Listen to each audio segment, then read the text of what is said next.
In this video, I will explain everything you need to know about the alkalinity of your pool water to have it fully controlled, and therefore you can always take a safe bath. So throughout the video, I will tell you what alkalinity is, what is the ideal range of this alkalinity you should have, what are the factors that influence to raise or decrease this alkalinity, how to measure this alkalinity, and finally how to calculate and add the chemicals needed to modify it. Let's start!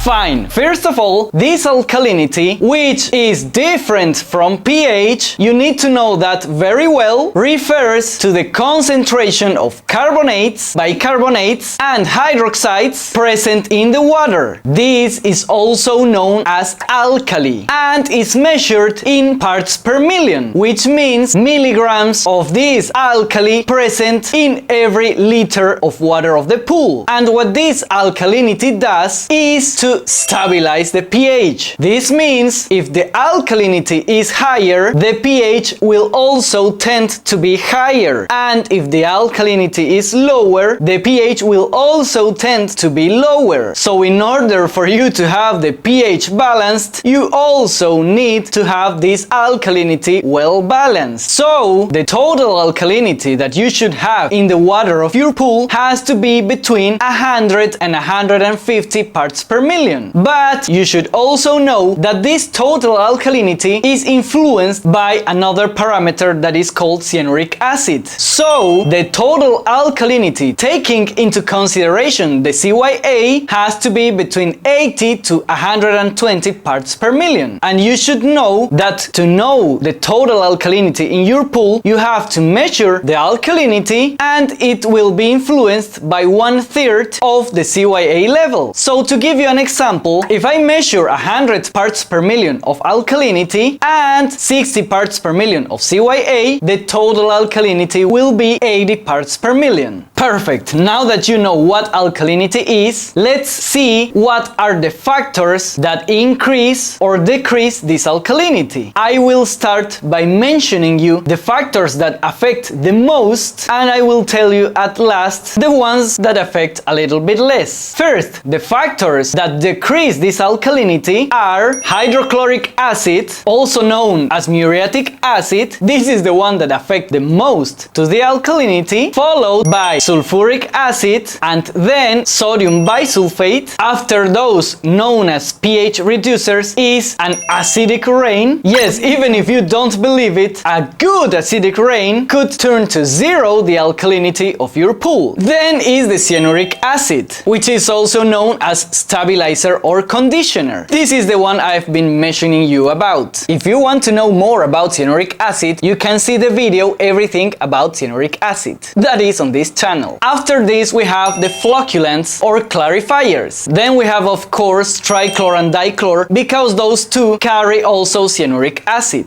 And finally, the urine, sweat, creams, lotions, and basically everything we introduce to the pool when we swim also decrease alkalinity. Now, the factors that increase this alkalinity, first of all, we have sodium bicarbonate, also known as baking soda. This one affects the most to this alkalinity to be increased. Then we have the sodium carbonate, also known as soda ash, that also increases considerably the alkalinity. Then is the caustic soda. And finally, calcium hypochlorite increases much less the alkalinity. Okay, now that you know what alkalinity is and what are the factors that increase or decrease this parameter, and also what is the ideal amount of this alkalinity you should have in the water of your pool, let's see how to measure it. The first and most common way to measure alkalinity is using test strips. Simply submerge the strip for 1 second, do not shake the excess, and after 15 seconds, compare the reading with the colors of the strip pot. This is a good way to measure alkalinity. The second way is with drop reagents. This method is more accurate than the previous one. First, take the sample, then add the drops indicated by your measurement kit to prepare the sample. In my case, case, it is 1 drop of the reagent 4 and another of the 5, shake well, and finally add drop by drop the alkalinity reagent, and go stirring the water between each drop. And when it changes color, multiply by 10 the amount of drops added to know the alkalinity you have. Careful that its measurement kit may vary. The third way is with electronic measuring kit. There are very good brands in the market with high accuracy. Wonderful! Now let's see the most important, that is how to calculate and how to add the necessary products to increase or decrease this alkalinity.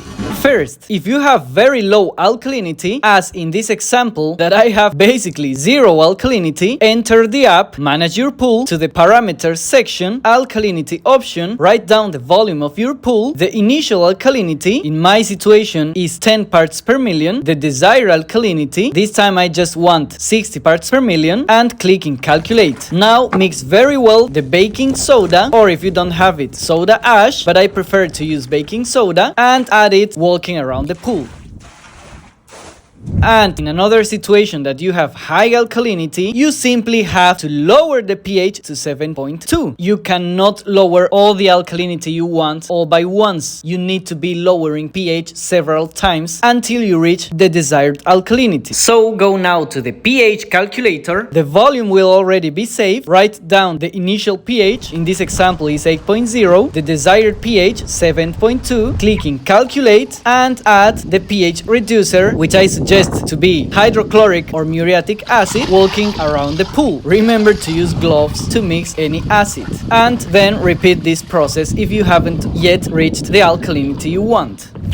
That's it! Now you know everything there is to know about alkalinity in your pool. If you have doubts or queries, through the bottom consults in the app Manage Your Pool, you can ask me personally everything you want to know. The subscription is very economical and safe through the Google Play Store or the App Store. Remember to subscribe to see many more of these videos. Bye bye!